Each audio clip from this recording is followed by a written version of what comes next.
Friends, मेरा नाम जसविंदर सिंह है। मेरा आज का ये वीडियो स्टूडेंट्स के लिए डेडिकेटेड है। स्टूडेंट्स को अक्सर लर्निंग में बहुत सारी प्रॉब्लम्स आती हैं और टीचर्स और पेरेंट्स जो हैं कोई भी उनको ये गाइड नहीं करता कि कैसे आपने अपने सब्जेक्ट को लर्न करना है, कैसे आपने अपने टेक्स्ट बुक के चैप्टर्स को याद करना है। सिर्फ इस बात पे जोर दिया जाता है कि आपने ध्यान लगा के पढ़ना है और बच्चे क्या करते हैं, वो बहुत ज़्यादा टाइम लगा के चीज़ों को रटते हैं, क्रैमिंग करते हैं और फिर उसको एज इट इज़ एग्ज़ाम में उतारने की कोशिश करते हैं। क्रैमिंग का उनकी लर्निंग में ज़्यादा रोल नहीं है क्योंकि वो सीख नहीं पाते चीज़ों को, सिर्फ वो एग्ज़ाम में स्कोर करने के लिए याद करते हैं और उसको पेपर पे उतार के भूल जाते हैं। तो मैंने एक टेक्निक पढ़ी जिसका नाम है SQ3R, लेकिन उस टेक्निक के ऊपर थोड़ी रिसर्च करके मैंने SQ4R से एक टेक्निक बनाई है जिसको आप अपने लर्निंग में अप्लाई करके बहुत अच्छे से किसी चैप्टर को बड़े अच्छे से अपनी पूरी टेक्स्ट बुक को आप लर्न कर सकते हो और इस तरीके से आप लर्न करोगे कि वो चीजें आपको बहुत देर तक याद रह सकती हैं। उसके पहले मेरा एक सवाल है आप लोगों से। अगर ये बहुत सिंपल सवाल है, इसका जवाब भी आप लोग बोलोगे कि इतना सिंपल सवाल है तो ऐसा सवाल क्यों पूछा है। तो सवाल ये है कि हम लोग देखते कैसे हैं। तो आप लोग बड़ी आसानी से बोलोगे कि हम लोग आंखों से देखते हैं। फिर मेरा सेकंड सवाल है कि हम लोग सुनते कैसे हैं। तो आप बोलोगे कानों से सुनते हैं। अब मैं आप लोगों से एक और सवाल करूंगा। कभी आप लोगों के साथ ऐसा हुआ होगा कि आपके मदर या फादर ने आपको बोला होगा कि जा दूसरे रूम से ये वाली चीज उठा के ले आ, और आप गए हो, वो चीज आपके सामने पड़ी हुई है लेकिन आपको वो नहीं दिख रही। आप चिल्ला के बोलोगे मम्मा यहाँ पे वो चीज नहीं है, तो मम्मा आपको बोलेंगे बेटा ध्यान से देख, वहीं पे पड़ी हुई है। और जब आप ध्यान से देखोगे तो आपको वहां पे वो चीज दिखाई देने लग जाएगी। क्लासरूम में कभी टीचर आपका पढ़ा रहा होगा, कोई टॉपिक पे वो आपको बता रहा होगा, एक्सप्लेन कर रहा होगा, एकदम से आपको वो कोई सवाल पूछेगा कि मैंने अभी जो आपको टॉपिक बताया इसके बारे में बताओ, तो आपको वो पता ही नहीं होगा, आपने सुना ही नहीं होगा। तो टीचर बोलेगा आप लोगों का ध्यान कहाँ था। वो बोलेगा कि आप मेरी बात को ध्यान से नहीं सुनते। तो अभी मेरा सवाल ये है कि क्या हम आंखों से देखते हैं या ध्यान से देखते हैं? क्या हम कानों से सुनते हैं या ध्यान से सुनते हैं? तो आंसर यही है कि हमारी आंखें, हमारे कान, जो बाकी हमारी सेंसेस हैं, वो एक सिर्फ इंस्ट्रूमेंट की तरह काम करती हैं। असल में हमारा जो ध्यान है वही हमें चीजों को लर्न करने के लिए इस्तेमाल होता है। ये बिल्कुल उसी तरह से है कि जैसे हमारे पास अगर एक कंप्यूटर है, उसमें कीबोर्ड है, माउस है, सब कुछ है, लेकिन उसके अंदर सॉफ्टवेयर नहीं है, तो क्या वो कंप्यूटर काम करेगा? नहीं। इसी तरह अगर हमने चीजों को लर्न करना है, अगर हमारे सामने आंखों की किताब पड़ी हुई है, हम उसको पढ़ भी रहे हैं लेकिन हमारा ध्यान नहीं है, तो हम उसको लर्न नहीं कर सकते। सिर्फ हम रीड कर रहे हैं लेकिन ध्यान अगर नहीं लगाया तो इसका मतलब है कि वो चीज हमें लर्न नहीं हो सकती। तो सबसे जरूरी चीज है कि अगर किसी चीज को हमने याद करना है, अगर किसी चीज को हमने अच्छी तरह से करना है, तो उसमें ध्यान लगाने की बहुत बहुत जरूरत है। और ध्यान लगाने में एक सबसे बड़ी प्रॉब्लम है कि हमारा ध्यान कभी भी उन चीजों में नहीं लगता जिनमें हमें इंटरेस्ट नहीं है, जो हमें अच्छी नहीं लगती, जिनमें कोई मनोरंजन नहीं है। जैसे आप अगर 3 घंटे की कोई मूवी देख रहे हो तो आपका पूरा ध्यान मूवी में लगा रहेगा, लेकिन अगर आपको 1 घंटे पढ़ने के लिए कहा जाए तो आपका पढ़ते पढ़ते ध्यान इधर उधर जाएगा। कभी आपका अपने दोस्तों की तरफ ध्यान जाएगा, कभी आपका खाने की तरफ ध्यान जाएगा, कभी अगर मोबाइल यूज करते हैं तो मोबाइल में चैट की तरफ ध्यान जाएगा।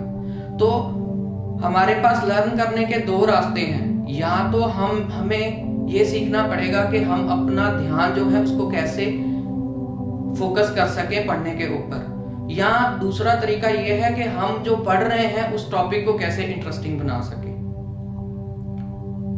जो लोग अपना काम को ध्यान से करते हैं वो लोग जीवन में सक्सेसफुल होते हैं। अगर कोई प्लेयर अपनी गेम को ध्यान से खेलता है तो वो उसमें मिरेकल्स कर सकता है। इसीलिए जो लोग अपने काम को ध्यान से करते हैं उनके बारे में कहा जाता है कि वर्क इज वर्शिप। अगर आप अपना काम ध्यान से कर रहे हो तो वो भी एक तरह की मेडिटेशन है, वो एक तरह की पूजा है, वर्शिप है।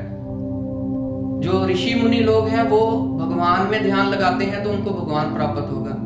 हम लोग स्टूडेंट हैं, अगर हम पढ़ाई में ध्यान लगाते हैं तो हमारा जो रिजल्ट है, हमारी जो आउटपुट है वो अच्छी आएगी। चलिए अभी मैं टॉपिक पे आता हूं, SQ4R। ये एक ऐसा मेथड है जिसमें हमने नॉर्मली हम क्या करते हैं, कोई सब्जेक्ट लिया, जैसे हमने हिस्ट्री ली और उसका जो चैप्टर है उसको पढ़ना शुरू कर दिया। इसमें ऐसे नहीं करना। इसमें आपने पहले अगर टीचर ने कोई चैप्टर पढ़ाया हुआ है, उस चैप्टर को हम लर्न करने जा रहे हैं, तो हमने क्या करना है, उस चैप्टर का सर्वे करना है। सर्वे करने का क्या मतलब है कि उस चैप्टर का जो थीम है, जो समरी है वो क्या है, वो आपको चैप्टर के शुरू में या लास्ट में मिल जाएगी। फिर हमने ये देखना है कि इस चैप्टर के जो हैं सब टॉपिक्स क्या हैं, इस चैप्टर में कौन से सब टॉपिक्स हैं। फिर हमने ये देखना है कि इसमें कुछ कीवर्ड्स, कुछ की डेट्स या की पर्सन्स के नाम हैं, तो वो हमने देखने हैं। तो एक जनरल उसके ऊपर नजर मारनी है। ये हो गया सर्वे। इसको ज्यादा से ज्यादा अगर आपका चैप्टर टीचर ने पहले कराया हुआ तो 5 से 10 मिनट लगेंगे। Second thing is Q. Q क्या है, हमने अब इस चैप्टर में से देखना है, जो हमने टाइटल्स और जो सब हेडिंग्स ढूंढे हैं उनसे रिलेटेड कौन से क्वेश्चंस आपके मन में आ रहे हैं कि इस चैप्टर में किस तरह के क्वेश्चंस हो सकते हैं। आप क्वेश्चन के बैक साइड पे एक्सरसाइज को भी देख सकते हैं, उसमें भी आपको क्वेश्चंस मिल जाएंगे। तो आपने ये देखना है कि इस चैप्टर में से कौन से क्वेश्चंस जो है वो अराइज हो सकते हैं। अब आ गया 4R। 4R में पहला R है कि हमने चैप्टर को अब थॉरोली रीड करना है। थॉरोली रीड करने का सबसे अच्छा तरीका क्या है कि जब हम चैप्टर को, बुक को सामने रख के चैप्टर को रीड करते हैं तो कई बार हमारा ध्यान लाइनों में इधर उधर चला जाता है। तो बेटर है कि आप जिस चैप्टर को पढ़ रहे हो वहां पे जिस लाइन, जिस वर्ड को पढ़ रहे हो वहां पे उंगली या पेंसिल रख के पढ़ें, और जो जरूरी चीजें आपको लग रही हैं उसको आप पेंसिल से अंडरलाइन कर सकते हैं। और पढ़ते टाइम, रीडिंग करते टाइम अपने दिमाग में ये चीजें रखें जो आपने क्वेश्चनिंग में देखा था कि कौन से क्वेश्चंस हो सकते हैं, उनके आंसर्स को अंडरलाइन कर लें। ये हो गया जी रीडिंग। रीडिंग के बाद सेकंड R क्या है, आपने रिलेट करना है। अगर उस चैप्टर को पढ़ते हुए आपके दिमाग में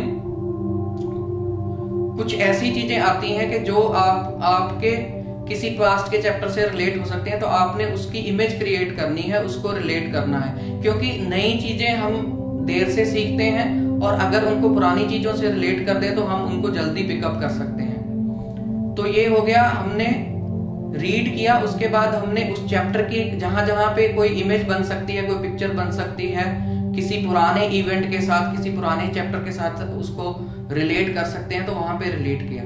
third thing is to remember.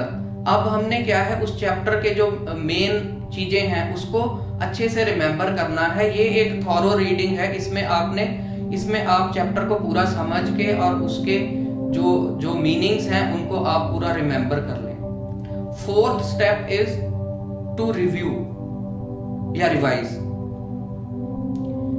देखिए एक स्टडी हुई है जिसमें यह कहा गया है कि अगर हम अपने चैप्टर को विद इन 24 आवर रिवाइज कर लें तो वो चैप्टर हमें काफी समय तक याद रह सकता है। और अगर कोई बंदा एक चैप्टर को पढ़ता है लेकिन उसको 24 आवर्स में रिवाइज नहीं करता, तो नेक्स्ट 7 डेज में उसको सिर्फ उस चैप्टर का 25% याद रहता है, बाकी 75% भूल जाता है। तो जो एजुकेशनिस्ट हैं जिन्होंने रिसर्च की है, उन्होंने ये सजेस्ट किया है कि अगर हम किसी चैप्टर को रात में पढ़ते हैं तो हमें उसको 24 घंटे के अंदर अंदर रिवाइज करना है। रिवाइज करने से आपका जो चैप्टर है, आपका जो टॉपिक है, वो आपकी लॉन्ग टर्म मेमोरी में स्टोर हो जाएगा और आप उसको ज्यादा देर तक रिटेन करके रख सकते हो। अगर आप 24 घंटे में एक बार इसको रिवाइज कर लो, उसके बाद 7 दिन के अंदर एक बार फिर रिवाइज कर लो तो ये चैप्टर आपको पूरा साल नहीं भूलेगा। तो फ्रेंड्स, ये थी SQ4R technique to learn any textbook, any chapter of your syllabus. तो आप लोगों को अगर स्टडी करने में किसी तरह की दिक्कत हो रही है, आपका ध्यान नहीं लगता, या आप किसी तरह के कोई टिप्स लेना चाहते हैं, अपनी मेमोरी को इम्प्रूव करना चाहते हैं, तो आप मुझे ईमेल कर सकते हैं, आप व्हाट्सएप कर सकते हैं, फोन कर सकते हैं। मैं आप लोगों की हेल्प करने के लिए तैयार हूँ। Thank you very much.